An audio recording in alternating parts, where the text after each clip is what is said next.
Hello साथियों। आ गया welder धमाका। जय हिंद। भारत माता की जय हो। सभी दोस्तों को नमस्कार। चलिए स्टार्ट करते हैं आज वेल्डर के आगे कुछ क्वेश्चन। क्वेश्चन नंबर 50 है। पतली प्लेटों पर वेल्ड करते समय विरूपण को निम्न में से किसके द्वारा कम किया जा सकता है? किसके द्वारा कम किया जा सकता है? बैक स्टेप वेल्डिंग का प्रयोग कर। पतली प्लेटों पर वेल्ड करते समय विरूपण को निम्न में से किसके द्वारा कम किया जा सकता है? किसे? बैक स्टेप वेल्डिंग का प्रयोग करके द्वारा। पतली प्लेटों पर वेल्ड करते समय विरूपण को कम से कम करने के लिए बैक स्टेप वेल्डिंग का प्रयोग किया जाता है। वेल्डिंग के अंतर्गत विरूपण को रोकने के लिए तथा नियंत्रित करने के लिए निम्नलिखित विधियां प्रयोग की जाती हैं। प्रभावी संकुचन बल को हटाकर संकुचन बलों को बनाकर संकुचन बल को अन्य संकुचन बल के साथ संतुलित करके। Question number 51। अब क्या कह रहा है? कह रहा है कि सत्य कथन को पहचानिए। अब कह रहा है कि वेल्डिंग एक बंद जगह में की जा सकती है। ये तो सत्य नहीं है। वेल्डिंग आग लगने वाले पदार्थ के पास की जा सकती है। ये भी गलत हो गया। वेल्डिंग बिना गोगल्स पहने की जा सकती है, यानी कि बिना चश्मे के नहीं की जा सकती। ये भी गलत हो गया। वेल्डिंग का धुआं स्वास्थ्य के लिए हानिकारक होता है। ये सही है। क्या वेल्डिंग का धुआं स्वास्थ्य के लिए हानिकारक होता है? ऑप्शन नंबर डी इसका answer. Next question. Question number 52। जिस टुकड़े पर कार्य हो रहा है उसे साफ करने के लिए हमें क्या प्रयोग नहीं करना चाहिए? क्या प्रयोग नहीं करना चाहिए? सफाई करने वाले विलायक। सफाई करने वाले विलायक का प्रयोग नहीं करना चाहिए। सफाई का कपड़ा प्रयोग करना चाहिए। और वायर ब्रश का प्रयोग हम करते हैं। एमरी सीट इसका भी प्रयोग करते हैं, लेकिन सफाई करने वाले विलायक यानी कि जो तेल वगैरह में भीगे हुए होते हैं उस कपड़े का इस्तेमाल हमें नहीं करना चाहिए। क्वेश्चन आंसर नंबर 20 का आंसर होगा। आरआरबी गोरखपुर एएलपी 2001 में आया। सारे क्वेश्चन कहीं ना कहीं आए हुए हैं। दोस्तों लाइक कर देना, शेयर कर देना। लाइक करने से पता लगता है कि हाँ वीडियो आप पसंद कर रहे हो, और जिससे कि आगे और बढ़िया से बढ़िया कंटेंट। एक एक क्वेश्चन कहीं ना कहीं आया हुआ है। वेल्डिंग उपकरण की ग्राउंड क्लैंप जुड़ी होनी चाहिए। वेल्डिंग उपकरण की ग्राउंड क्लैंप जुड़ी होनी चाहिए। कहाँ जुड़ी होनी चाहिए? कार्यखंड से। कार्यखंड से जुड़ी होनी चाहिए। जो अर्थिंग क्लैंप की बात कर रहा है, जो अर्थिंग क्लैंप होती है ना, अर्थिंग क्लैंप कहाँ जुड़ी होती है? कार्यखंड से, जहाँ पे वो वेल्डिंग बूथ में वेल्डर काम करता है। कहाँ पे आया क्वेश्चन? आरआरबी चेन्नई। चेन्नई में भी आया है और बेंगलुरु में भी आया है 2002 में। एक एक क्वेश्चन कहीं ना कहीं आया हुआ है। साथियों लाइक जरूर कर देना। क्वेश्चन नंबर 54 क्या कह रहा है? एक वेल्डर वेल्डर को वेल्डिंग करते वक्त डैश को पहनना चाहिए। क्या पहनना चाहिए? वेल्डिंग हेलमेट, सुरक्षा कपड़े, सेफ्टी गॉगल्स, ग्लव्स। तो वेल्डिंग हेलमेट भी होना चाहिए, सुरक्षा कपड़े भी होने चाहिए और सेफ्टी ग्लव्स भी होना चाहिए। इसका मतलब ऑप्शन नंबर डी इसका आंसर होगा। देखो ये भी आया हुआ है। UP triple S C tubewell operator 2016 में पूछा गया है। सारे क्वेश्चन कहीं ना कहीं आए हुए हैं। आप किसी वेल्डर को कैडमियम चढ़ी हुई मशीन पर आर्क वेल्डिंग करते हुए पाते हैं तो आप क्या करेंगे? आप किसी वेल्डर को कैडमियम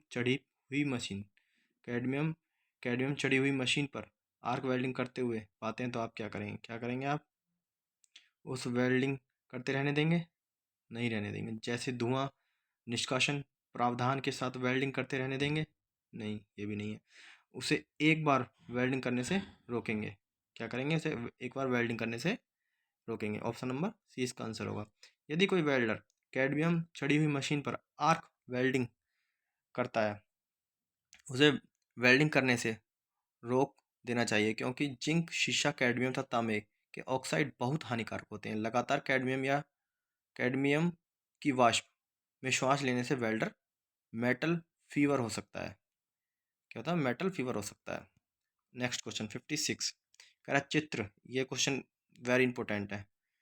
चित्र दिखाया गया है। इसमें एक्स जो किस भाग को अंकित करता है? एक्स किस भाग को अंकित करता है? ये देखो निशान भी बनाया हुआ है। किस भाग को अंकित करता है एक्स? क्या ये क्या है जो पेन रखा है इसने? एप्रन, चमड़े का एप्रन। ऑप्शन नंबर डी इसका आंसर होगा। लाइक कर देना दोस्तों, सारे क्वेश्चन आए हुए हैं कहीं भी। आरआरबी रांची। ऑक्सीजन और एसिटिलीन सिलेंडर का होना चाहिए, क्या होना चाहिए? जब उपयोग में ना हो ढक्कन बंद होना चाहिए, बिल्कुल सही बात है, जब उपयोग में ना हो तो ढक्कन बंद होना चाहिए।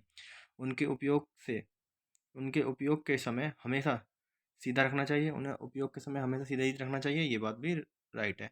रेगुलेटर ऑन करने के बाद फटने से रोकने के पर्याप्त उपाय करने चाहिए, बिल्कुल रेगुलेटर ऑन करने के बाद जो सिलेंडर ना फटे इसलिए उसे पर्याप्त उपाय करने चाहिए, तो ऑप्शन नंबर डी इसका आंसर होगा। नेक्स्ट क्वेश्चन,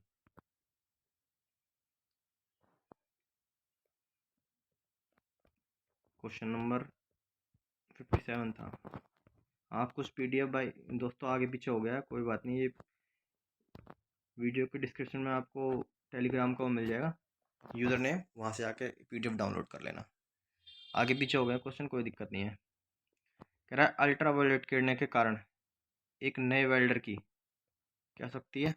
भाई अल्ट्रावायलेट किरणों के कारण एक नए वेल्डर की आंख लाल हो जाती है। भाई नया कोई वेल्डर है, नंगी आंखों से क्या करता है? नंगी आंखों से वेल्डिंग को देख लेता है, तो उसकी आंख रेड हो जाती है, लाल हो जाती है आंख, और आंख में जलन होने लगती है। किसके कारण होती है? अल्ट्रावायलेट किरणों के कारण होती है ये। ऑप्शन नंबर 20 का आंसर होगा। आर्क वेल्डिंग के उपकरण को किस अवस्था में उपयोग नहीं लाना चाहिए? आर्क वेल्डिंग के उपकरण को किस अवस्था में उपयोग में नहीं लाना चाहिए? जब वह गीली ज़मीन पर रखे हों। कब इस उपयोग में नहीं लाना चाहिए? जब वह गीली ज़मीन पे रखी हों। ऑप्शन नंबर ए इसका आंसर होगा। आरआरबी सिकंदराबाद एएलपी 2001 में आया हुआ है। सिलेंडरों, रेगुलेटरों और रबड़ की नलिकाओं में किसका प्रयोग कभी नहीं करना चाहिए? कह रहा सिलेंडरों, रेगुलेटर और रबड़ की नलिकाओं में किसका प्रयोग कभी नहीं करना चाहिए? किसका नहीं करना चाहिए? तेल का प्रयोग नहीं करना चाहिए। रिंच का इस्तेमाल करते हैं, टेफ्लॉन टेप का भी इस्तेमाल करते हैं, लीक डायरेक्टर भी का भी इस्तेमाल करते हैं। किसका नहीं करना चाहिए? तेल का इस्तेमाल कभी नहीं करना चाहिए। ऑप्शन नंबर डी इसका आंसर होगा।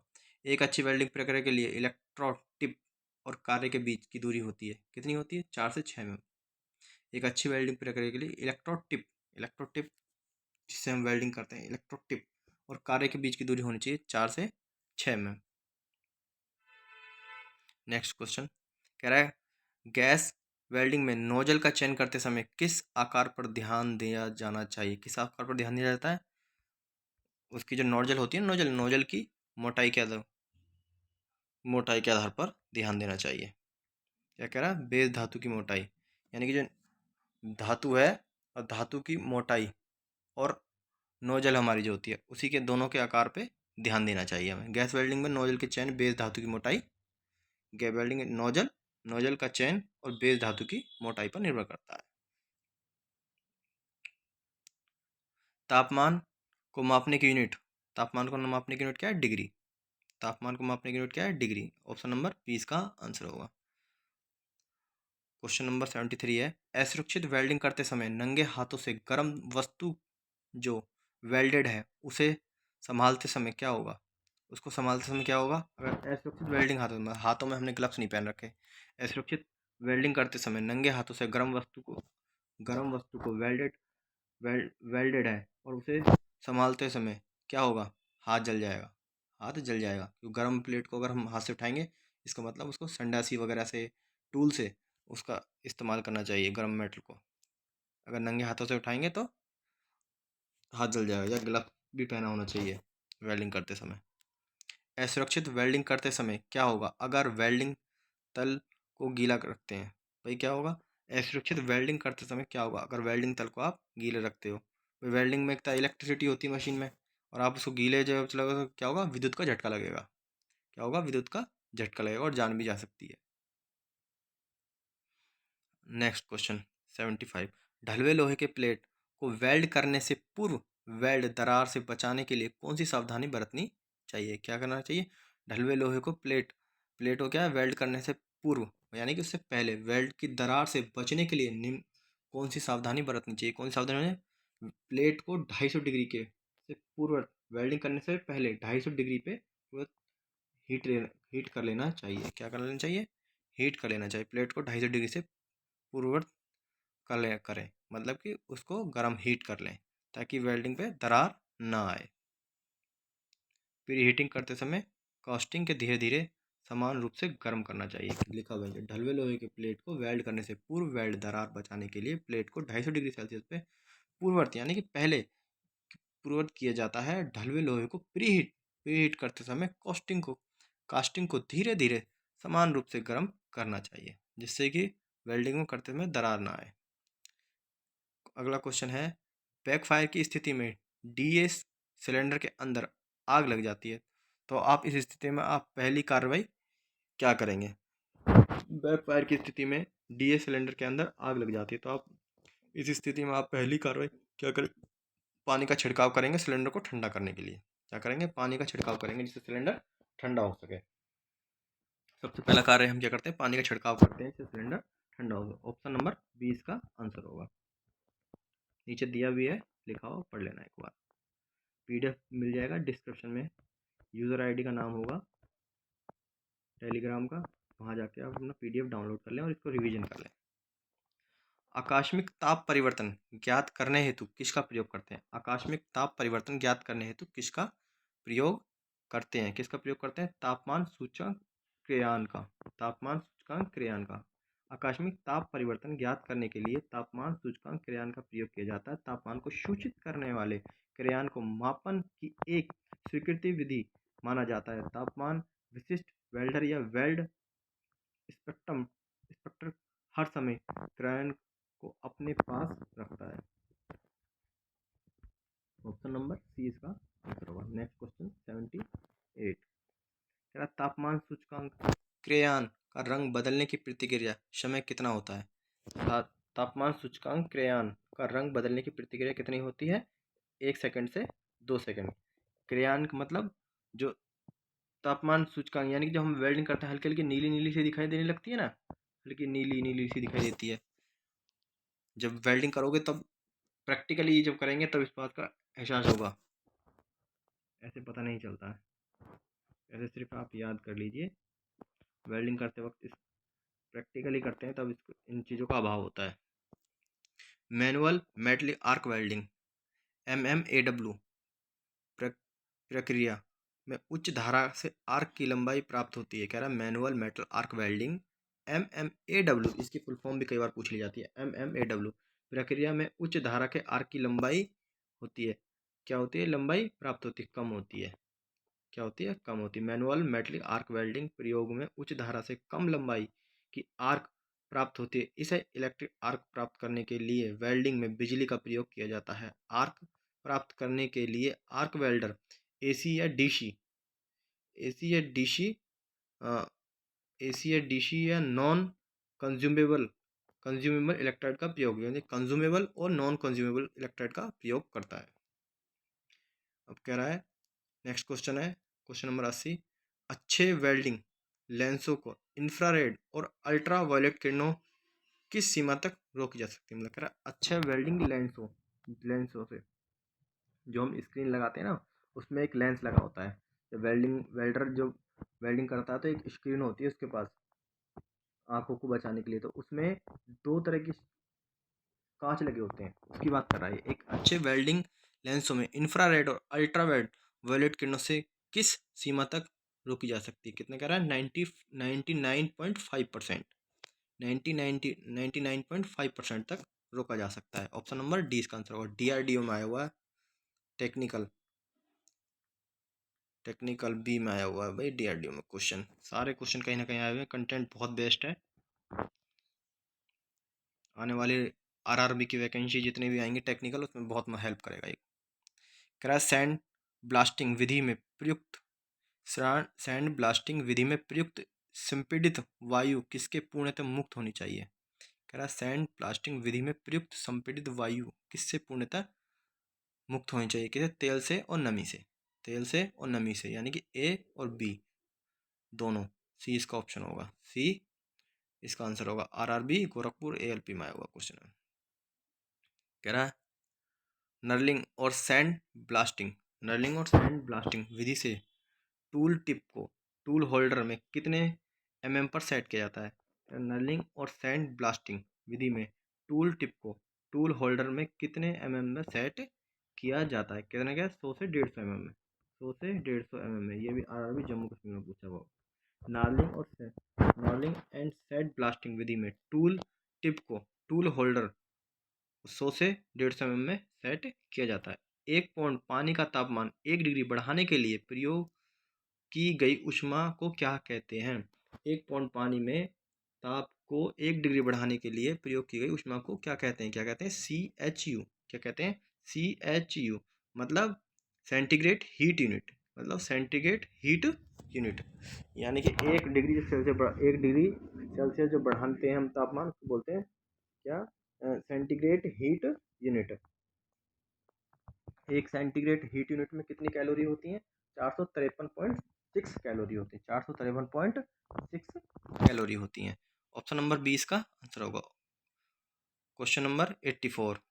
मैट्रिक पद्धति में ऊष्मा की इकाई क्या हो मैट्रिक पद्धति में ऊष्मा की इकाई क्या होती है? मैट्रिक पद्धति में ऊष्मा की इकाई क्या होती है? कैलोरी। मैट्रिक पद्धति में ऊष्मा की इकाई क्या होती है? कैलोरी। एक कैलोरी में 4.18 जूल होती है। 1 kilo calorie 1000 calorie. Option number C इसका आंसर होगा। वायु में ध्रुवीकरण के द्वारा कितने प्रतिशत शुद्ध ऑक्सीजन प्राप्त होती है? वायु में ध्रुवीकरण के द्वारा कितने प्रतिशत शुद्ध ऑक्सीजन प्राप्त होती है? कितनी होती है? डी 95.5%। वायु में ध्रुवीकरण के द्वारा कितने प्रतिशत शुद्ध ऑक्सीजन प्राप्त होती है? 95.5%। वायु में ओजोन का घनत्व तथा भार क्रमशः होता है। वायु में ओजोन का घनत्व तथा भार क्रमशः होता है। कितना होता है? 0.94.1.3%। वायु में ओजोन का घनत्व तथा भार क्रमशः होता है 0.94% इंटू से लेके 1.3% तक। ऑप्शन नंबर ए इसका आंसर होगा। कह रहा है AWS का पूरा नाम बताइए। AWS यानी क्या नाम है इसका? American welding society. American welding society. AWS का पूरा नाम क्या है? मैंने बोला था ना, फुल फॉर्म आ जाती है। AWS का पूरा नाम American welding society. RRO Mumbai Bhopal 2 बार पूछा गया है क्वेश्चन। ऑप्शन नंबर ए इसका आंसर होगा। नेक्स्ट, दोषित दोषित वाल्व या सुरक्षा प्लग के कारण यदि एक सिलेंडर लीक करता है तो शीघ्र ही क्या करना चाहिए? दोषित वाल्व या सुरक्षा प्लग के कारण यदि एक सिलेंडर लीक करता है तो शीघ्र ही क्या करना चाहिए? क्या करना चाहिए? उसे सुरक्षित स्थान पर ले जाए। उसे क्या करें? सुरक्षित स्थान पर ले जाएं। ऑप्शन नंबर सी इसका आंसर होगा। आर्क वेल्डिंग द्वारा 4 के मृदु इलेक्ट्रोड के लिए धारा परास चाहिए। आर्क वेल्डिंग द्वारा 4 के मृदु इलेक्ट्रोड के लिए धारा परास चाहिए 300 से लेकर 400 एम्पियर तक। 300 से लेकर 400 एम्पियर। आर्क वेल्डिंग द्वारा 4 में मृदु इलेक्ट्रोड के लिए धारा परास 300 से लेकर 400 एम्पियर होना चाहिए। वेल्डिंग में धारा परास इलेक्ट्रोड के आकार यानी कोर व्यास पर निर्भर करता है। वेल्डिंग वोल्टेज वेल्डिंग करंट पर निर्भर करता है, यानी उच्च धारा पर उच्च वोल्टेज होता है। नेक्स्ट क्वेश्चन, क्वेश्चन नंबर 90 है। कटिंग विधि में ज्वाला की जॉब से न्यूनतम दूरी होनी चाहिए। कटिंग विधि में ज्वाला की जॉब से न्यूनतम दूरी होनी चाहिए। कितनी होनी चाहिए? 1.5 mm। 1.5 mm। RRB Gorakhpur ALP 2009 में आया भाई। सारे क्वेश्चन कहीं ना कहीं आए हुए हैं गाइज। आप ज़्यादा से ज़्यादा वीडियो को लाइक करें, शेयर करें। ये क्लास ऐसी चलती रहेगी। 3 से 4 हज़ार क्वेश्चन करवाएंगे। ये वाली बुक पूरी करानी है, फिर नेक्स्ट और लेकर आनी है नए नए कंटेंट की। जो भी टेक्निकल एग्जाम हो रहे हैं ना नए नए 2023 में, कहाँ कहाँ से क्वेश्चन पूछे जा रहे हैं। निम्न में से किस में ब्रेजेंट की जांच नहीं की जा सकती? निम्न में से किसमें ब्रेजेंट की जांच नहीं की जा सकती? किसमें नहीं की जा सकती? धातु विज्ञान माइक्रोसॉफ्ट में की जा सकती है। पोलिस पोलिसिंग इंचिंग में की जा सकती है। विनाशी परीक्षण में की जा सकती है। किसमें नहीं? एक्सरे में नहीं की जाती, क्योंकि एक्सरे में क्या होता है? एक्सरे में मनुष्य की जांच होती है, मनुष्य के शरीर की जांच की जाती है। फेफड़ों का एक्सरे होता है, चेस्ट का एक्सरे किया जाता है। ऑप्शन नंबर सी इसका आंसर होगा। Next question, question number next है। वॉल्व या सिलेंडर कैंप को खोलने के लिए प्रयोग करना चाहिए। वॉल्व या सिलेंडर कैंप को खोलने के लिए प्रयोग करना चाहिए। क्या प्रयोग है? स्पैनर का प्रयोग करना चाहिए। किसका? स्पैनर का। भाई देखो, मेलर का प्रयोग करेंगे नहीं, हथौड़े का प्रयोग करेंगे नहीं। खोलने के लिए किसे करते हैं? स्पैनर का प्रयोग करते हैं। ऑप्शन नंबर ए इसका आंसर होगा। कह रहा है फ्लैम को जलने के लिए प्रयोग करना चाहिए। फ्लैम को जलाने के लिए प्रयोग करना चाहिए। क्या प्रयोग करना चाहिए? गैस लाइटर का। फ्लैम को जलाने के लिए किसका प्रयोग करना चाहिए? गैस लाइटर का। किसका? गैस लाइटर का प्रयोग। माचिस का प्रयोग नहीं करना चाहिए, आग लग सकती है।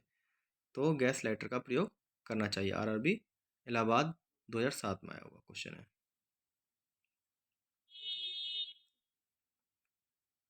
नेक्स्ट क्वेश्चन, दुर्घटना से बचाव का अच्छा तरीका। दुर्घटना से बचाव का अच्छा तरीका। दुर्घटना से बचाव का अच्छा तरीका क्या है? जॉब मशीन पर कार्य के स्थान से संबंधित सुरक्षा नियमों का पालन करना। दुर्घटना से बचाव का अच्छा तरीका क्या है? जॉब मशीन पर और कार्य के स्थान पर संबंधित सुरक्षा नियमों का पालन करना। भाई संबंधित सुरक्षा नियमों का पालन करोगे तो दुर्घटना से बचे रहेंगे। ऑप्शन नंबर बी इसका आंसर होगा। आरआरबी बेंगलुरु एएलपी 2004 में आया हुआ है। सारे क्वेश्चन कहीं ना कहीं आए हो गाइस। ज़्यादा से ज़्यादा वीडियो को लाइक करें और शेयर करें। आपके लाइक से ही हमें ऊर्जा मिलती है, जिससे हम बढ़िया से बढ़िया क्वेश्चन लाएं और अच्छे से अच्छे। क्या वेल्डिंग के समय नायलॉन के कपड़े पहनना उपयुक्त है? बिल्कुल जाहिर सी बात गलत है ये तो। भाई क्या वेल्डिंग के समय नायलॉन के कपड़े पहनना उपयुक्त है? बिल्कुल गलत है ये तो। नहीं, इसे आग लग जल्दी पकड़ती है। भाई नायलॉन कपड़ा क्या है? आग जल्दी पकड़ता है। ऑप्शन नंबर सी इसका आंसर होगा। यदि आपको कोई यंत्र यदि आपको कोई यंत्र खराब या खतरनाक नजर आता है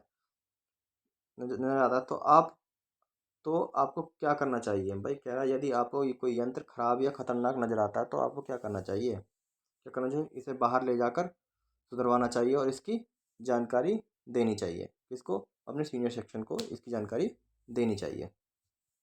ऑप्शन नंबर सी इसका आंसर होगा। नेक्स्ट क्वेश्चन, वेल्डिंग प्रक्रिया के प्रयोजन हेतु हाथ से की जाने वाली धातु आर्क वेल्डिंग के साथ वेल्डिंग मापकों के मापने के दौरान वेल्डिंग इंस्पेक्टर वोल्टेज को मापेगा। क्या करेगा? वेल्डिंग प्रक्रिया के प्रयोजन हेतु हाथ से की जाने वाली धातु आर्क वेल्डिंग के साथ वेल्डिंग मापकों के मापने के दौरान वेल्डिंग इंस्पेक्टर वोल्टेज को मापेगा। क्या नापेगा? यथासंभव वेल्डिंग आर्क के निकट। कब नापेगा? यथासंभव वेल्डिंग आर्क के बिल्कुल निकट होगी तब वह इसको नापेगा। ऑप्शन नंबर ए इसका आंसर है। नेक्स्ट क्वेश्चन, निम्न कह रहा है निम्नलिखित में से किसके द्वारा जलने की संभावना सबसे अधिक होती है? कह रहा है निम्नलिखित में से किसके द्वारा जलने की संभावना सबसे अधिक होती है? रूट गैप काफ़ी कम हो? नहीं। यदि गति काफ़ी तेज हो? ये भी नहीं है। रूट फेस काफ़ी छोटा हो, यानी कि रूट फेस काफ़ी छोटा हुआ तो जलने की संभावना अधिक रहती है। ऑप्शन नंबर सी इसका अधिक होगा। ऑप्शन नंबर सी इसका आंसर होगा, सॉरी सर। नेक्स्ट क्वेश्चन, खुले स्थान में हाथ से धातु आर्क वेल्डिंग हेतु निम्नलिखित वेल्डिंग मशीनों उपलब्ध हैं। सुरक्षित वेल्डिंग हेतु आप किसका प्रयोग करेंगे?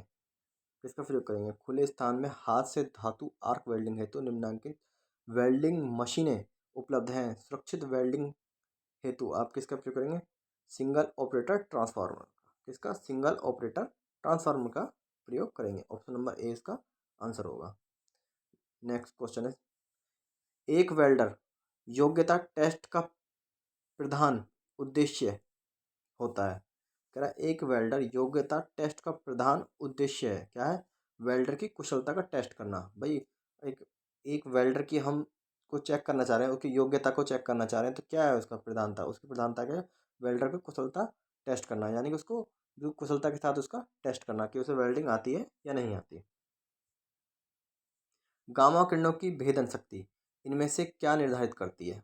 गामा जो किरणें होती हैं जो हमें नुकसान देती हैं वो शक्ति इनमें से क्या निर्धारित करती हैं? आइसोटोप का प्रकार। आइसोटोप का प्रकार। कह रहा है गामा किरणों की भेदन शक्ति आइसोटोप के प्रकार को निर्धारित करती हैं। गामा किरणें विद्युत चुम्बकीय किरणें होती हैं जिसमें 1 नैनोमीटर के 10वें हिस्से में से भी कम तरंग दैर्घ्य होता है। गामा किरणें रेडियोधर्मिता परमाणुओं का उत्पाद है न्यूट्रॉन व प्रोटॉन के नाभिक के अनुपात के आधार पर किसी विशेष तत्व का आइसोटोप स्थिर या अस्थिर हो सकता है।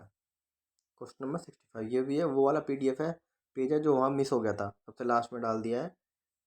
सब आपको डिस्क्रिप्शन में टेलीग्राम का जो यूज़र आईडी डली हुई है, वहाँ से आप पीडीएफ डाउनलोड कर लेना और इसको रिवाइज कर लेना एक बार।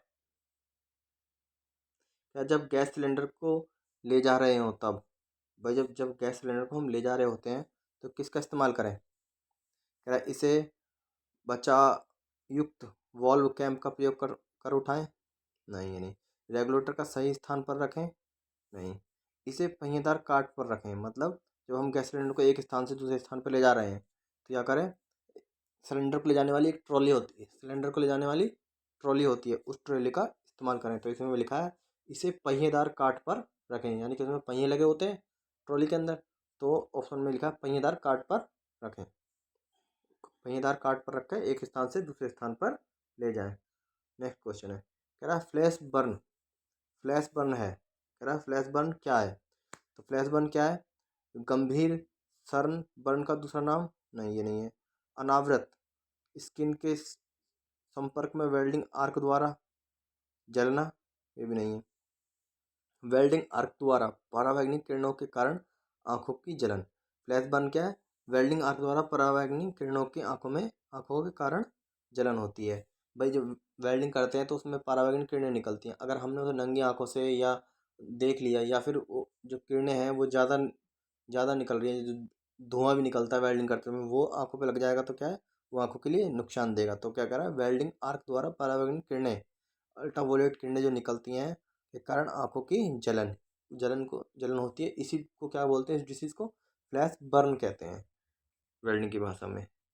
तो गाइस बस आज के लिए यहीं तक रहेगा। ये आपको पीडीएफ मिल जाएगा डिस्क्रिप्शन में मैं टेलीग्राम का यूज़र आईडी डाल दूंगा, वहाँ आप डाल के टेलीग्राम से इस पीडीएफ को डाउनलोड कर लेना और इसको रिवाइज कर लेना। ऐसे लाइक करें, अगर आपको अच्छा लगता है तो लाइक करें, और जो है लाइक करोगे तो क्वेश्चन 50 हैं, ये 50 फिर 100 क्वेश्चन लेके आएंगे, और भी नया कंटेंट जो 2023 में एग्ज़ाम हुए वहाँ से लेके आएंगे। ठीक है, थैंक यू गाइस, जय हिंद, जय भारत।